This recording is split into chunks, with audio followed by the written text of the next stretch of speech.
திருச்சிற்றம்பலம். தென்னாருடைய சிவனையை போற்றி, இந்நாட்டவருக்கும் இறைவா போற்றி. அனைவருக்கும் வணக்கம். மிதுன ராசிக்குண்டான மார்ச் மாத பலன்கள் எப்படி இருக்கும் அப்படிங்கிறத பார்க்கலாம். மிதுன ராசி அதிபதி புதன், உங்களை ஆளக்கூடிய கிரகம் புதன். அவரே 4ஆம் அதிபதி ஆகிறார். மிதுன ராசியை பொறுத்த வரைக்கும் பார்த்துட்டீங்கன்னா, இந்த மாதம் அப்படின்னு சொல்லிட்டா ராசி அதிபதி வக்ரகிரி அடைகிறார். ஏன்னா நீசமாயிருந்தார். நீசமாயி மிதுனத்தை பொறுத்த வரைக்கும் ஒரு ஸ்ட்ராங் இல்லாமல் இருக்கிறது, உங்கள் பேச்சுக்கு ஒரு மரியாதை இல்லாமல் இருக்குது, வீடு மனை சொத்துக்கள் ஒரு விரயங்களை கொடுத்தது.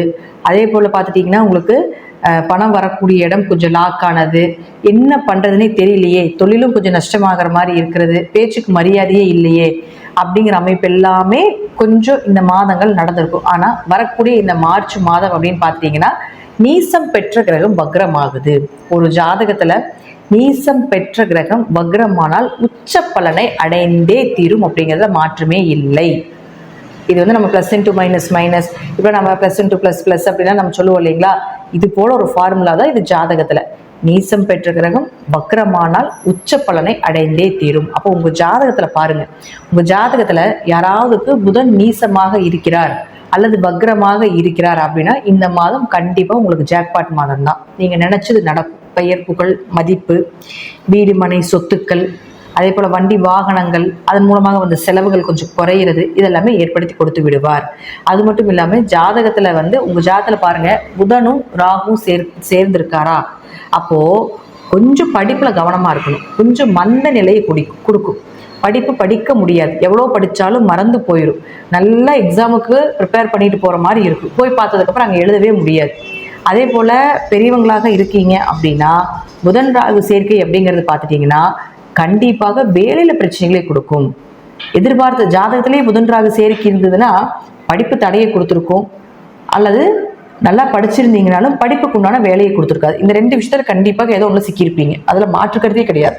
அப்போது இந்த புதன் ராகு சேர்க்கை அப்படிங்கிறது வந்து இது போல சில விஷயங்களை கொடுத்துக்கிட்டு இருந்தாலும் கூட இந்த மாதம் புதன் நீசமாய் வக்ரம் பெறும் பொழுது உங்கள் ஜாதகத்தில் வக்ரமாக இருந்தால் மிகப்பெரிய யோகம். வக்ரம் இல்லைனாலும் கண்டிப்பாக ஏதோ ஓரளவுக்கு யோகத்தை கொடுத்தே தீரும் அப்படிங்கிறதுல மாற்றமே கிடையாது.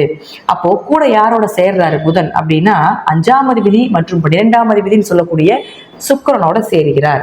அங்க சுக்கிரன் உச்சமாகி சுக்கிரன் ராகு சேர்க்கையாகி பெண்கள்னால பிரச்சனை, கணவன் மனைவிக்குள்ள பிரச்சனை, கொஞ்சம் குழந்தைகளுடைய நிலை சரியில்லாமல் இருக்கிறது, குழந்தைகள்னால கொஞ்சம் அவமானங்கள் ஏற்பட்டது, குழந்தைகளுக்கு ஏதாவது ஒரு மருத்துவ செலவுகள் செஞ்சது, இதெல்லாமே கடந்த மாசங்கள் நடந்திருக்கும்.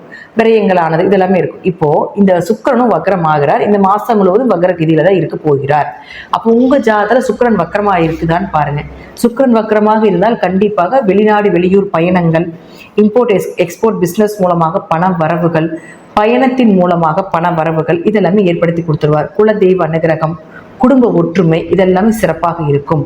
உங்க ஜாதகத்துல சுக்கிரன் வக்ரம் இல்லாம இருந்தால் கொஞ்சம் பெண்கள் சார்ந்த விஷயத்துல, கொஞ்சம் குடும்பம் சார்ந்த விஷயத்துல, கணவன் மனைவிக்குள்ள கொஞ்சம் வெளியூர் வெளிநாடு பயணத்துல கொஞ்சம் கவனமா இருந்து செயல்படுத்த வேண்டும். நடக்கும், ஆனா கொஞ்சம் கவனமா இருங்க.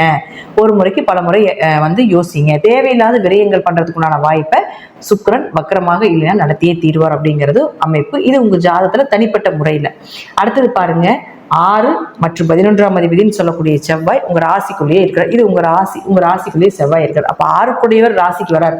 ரொம்ப மாசமா ரொம்ப வருஷங்களாக வேலையே இல்லாம இருந்தாலும் கூட வேலைக்குண்டான வாய்ப்பை ஏற்படுத்தி கொடுப்பார். கடன் விலகிறது.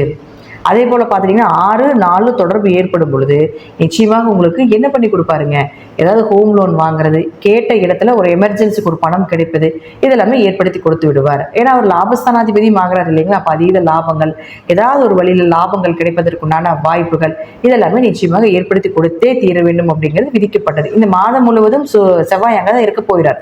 அப்போ உங்களுக்கு ஏதாவது ஒரு பிளான் பண்றீங்க, ஒரு லோன் ப்ராசஸ் பண்றீங்க, அல்லது வந்து வேலைக்கு ஏதாவது அப்ளை பண்றீங்க, அதுவும் இப்ப இருக்கக்கூடிய வேலையிலிருந்து நல்ல வேலை வாய்ப்புகள், நல்ல வருமானத்தோட வரக்கூடிய ஒரு வேலை வாய்ப்புகள் இதெல்லாம் பிளான் பண்றீங்கன்னா தைரியமாக பிளான் பண்ணலாம். நிச்சயமாக நடந்தே தீரும். இந்த மாதம் முழுவதும் லாபம் சார்ந்த விஷயத்துல குறைவில்லாம இருக்கும் அப்படிங்கிறதா உண்மை.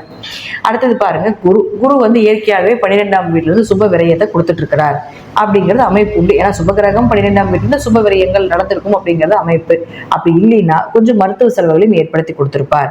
அப்ப 10 குடையவரும் ஆகிய குரு 12ல நிற்கும் பொழுது கண்டிப்பாக தொழில் ரீதியாக கொஞ்சம் நஷ்டங்கள் கஷ்டங்கள், தொழில் ரீதியாக கொஞ்சம் விரயங்கள் அப்படிங்கிறது கடந்த காலங்கள் நடந்துட்டு இருக்கும். அது குரு அங்க இருக்கிற வரைக்கும் நடக்கும் அப்படிங்கிறதுல மாற்றம் இல்லை. அடுத்தது சனி பகவான். இந்த சனி பகவானை பொறுத்த வரைக்கும் பார்த்துட்டீங்கன்னா இந்த மாதம் 29ஆம் தேதி சனி மாறுகிறார். உங்களுடைய ராசிக்கு 9ஆம் வீட்டுல இருந்து 10ன்னு சொல்லக்கூடிய தொழில் ஸ்தானத்துக்கு வருகிறார். அப்ப 10ஆம் இடம் தொழில் ஸ்தானத்துக்கு வரும்பொழுது இதுதான் உங்க தொழில், இதுதான் உங்க கர்மா, இந்த கர்மா இப்படித்தான் வேலை செய்யுது அப்படிங்கிற எல்லா விஷயத்தையும் பார்ட்டா போட்டு கொடுத்துருவார். அப்ப இந்த 2.5 வருஷமும் சனி பகவான் சொல்லக்கூடிய விஷயத்த நல்லா கூர்ந்து கவனிச்சுக்கோங்க. இதுதான் உங்க லைஃப் லாங் உங்களுக்கு வரக்கூடிய தொழில், லைஃப் லாங் நீங்க செய்யக்கூடிய கர்மாக்குண்டான விஷயங்கள் அப்படிங்கறத எடுத்துக்கோங்க. அப்போ அடுத்தது பாருங்க, இந்த சூரியன் அப்படின்னு சொல்லக்கூடியவர் உங்க ராசிக்கு 3ஆம் அதிபதியாகி 9ஆம் வீட்டுல இருந்துட்டு இருந்தார். இப்போ 14ஆம் தேதிக்கு மேல 10ஆம் வீட்டுக்கு போகிறார். அப்போ 14ஆம் தேதிக்கு மேல உங்களுடைய பிளானிங் எல்லாமே வச்சுக்கோங்க. நல்ல நல்ல விஷயங்கள், ஒரு முயற்சிக்குண்டானது, ஒரு ப்ராஃபிட் சார்ந்த விஷயங்கள், இதெல்லாமே 14ஆம் தேதிக்கு மேல வைத்துக் கொள்வது என்பது ஒரு சிறப்பான விஷயமாக இருக்கும். ஏன்னா 9ஆம் இடத்துல இருக்கிறத விட 10ஆம் வீட்டுல போய் இருக்கிறது அப்படிங்கிறது ஒரு மிகப்பெரிய யோகத்தை கொடுக்கும் அப்படிங்கிறதையும் நம்ம எடுத்துக்கணும். அப்போ அவரே உங்களுக்கு சுக்கிரன் ராகு அங்க சேர்க்கை இயற்கையாகவே இருக்கு. அடுத்தது சூரியனும் அங்க போய் சேர்றாரு. சூரியன் ராகு அப்படின்னு பாத்தீங்கன்னா ஜாதகத்துல இருந்தாலே ஒரு கவர்மெண்ட் ஜாப்ல தடையாகிறது, மதிப்பு மரியாதை குறையிறது, பித்ரு தோஷங்கள் ஏற்படுறது, தந்தை வழி உறவுகள் மூலமாக ஒரு சொத்து கிடைக்காம போறது, தந்தை மூலமாக எந்த ஒரு உதவிகளுமே கிடைக்காம இருக்கிறது, அவர்களுக்கு உங்கள் மூலமாக எந்த உதவிகளும் கிடைக்கிறது இல்லை, உங்களுக்கு அவங்க மூலமாகவும் எந்த உதவிகள் கிடைக்கிறது இல்லை என்றால் சூரியன் ராகு ஜாதகத்துல இருந்தால் நடக்கும். இப்ப அதே காம்பினேஷன் வரப்போகுது. அப்போ கொஞ்சம் தந்தைக்கு உங்களுக்கு தந்தை வழியில கொஞ்சம் பிரச்சனைகள், பஞ்சாயத்துகள், ஒரு சொத்து ஏன்னா 9ஆம் அதிபதியாகி சனி அங்க போய் நிக்கிறதுனால பூர்வீக சொத்து சம்பந்தப்பட்ட பிரச்சனைகள் இதெல்லாமே கண்டிப்பா உண்டு இந்த மாசம். சூரியன் ராகு சனி ஜாதகத்தில் சேர்க்கை, ஏதாவது ஒரு சேர்க்கை இருந்தால் கொஞ்சம் கவனமா இருந்துக்கோங்க. ஏதாவது தந்தை வழியிலையோ, தந்தை வழி மூலமாக வரக்கூடிய பித்திரு தோஷத்தினாலேயோ, தந்தை வழி மூலமாக வரக்கூடிய உங்களுக்கு பூர்வீக சொத்துக்கள் மூலமாக நிறைய ப்ராப்ளம் வரப்போகுதுன்னு அர்த்தம். அப்ப ராகு இங்க மே மாசம் 18ஆம் தேதி கீழே இறங்குற வரைக்கும் ப்ராப்ளம் நடக்கத்தான் செய்யும். கொஞ்சம் கவனமாக இருந்து செயல்படுத்தி கொள்ளுங்கள் அப்படிங்கிறதா முற்றிலும் உண்மை. அடுத்தது அதே போல பாருங்க, சனி சூரியன் சேர்ந்தா வேலையில பிரச்சனைகளை கொடுக்கும். ராகுவோட சேரும் பொழுது உங்க கூட வேலை செய்யக்கூடியவர்களை எக்காரணத்தை கொண்டு நம்பக்கூடாது. ஏதாவது ஒரு வழிவகையில் உங்களை காலம் வாடுறதுக்கு உண்டான வாய்ப்பை ஏற்படுத்தி கொடுப்பாங்க. அதனால உங்களுடைய வேலைகளை நீங்களே செஞ்சுக்கோங்க. உங்களுடைய கடின உழைப்பை நீங்களே செய்யுங்க. உங்களுடைய வேலையை யாருக்கும் பகிர்ந்து கொடுக்காதீங்க.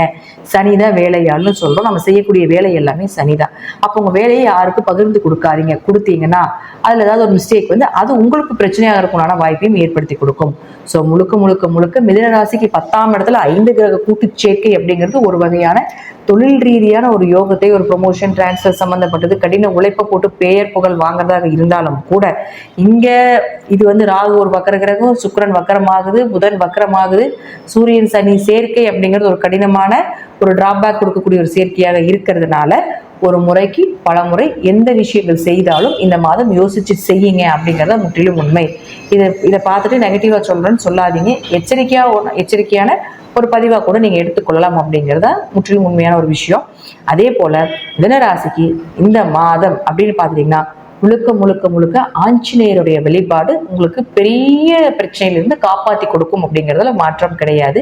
கொஞ்சம் கடின உழைப்பை போடுங்க, யாரையும் நம்பாதீங்க. இதுதான் பரிகாரம் இந்த மாதத்திற்கு உண்டானது. நன்றி. மீண்டும் ஒரு நல்ல பதிவில் சந்திக்கலாம். திருச்சிற்றம்பலம், தில்லையம்பலம், ஸ்ரீ நரசிம்ம திருவடிகளே சரணம்.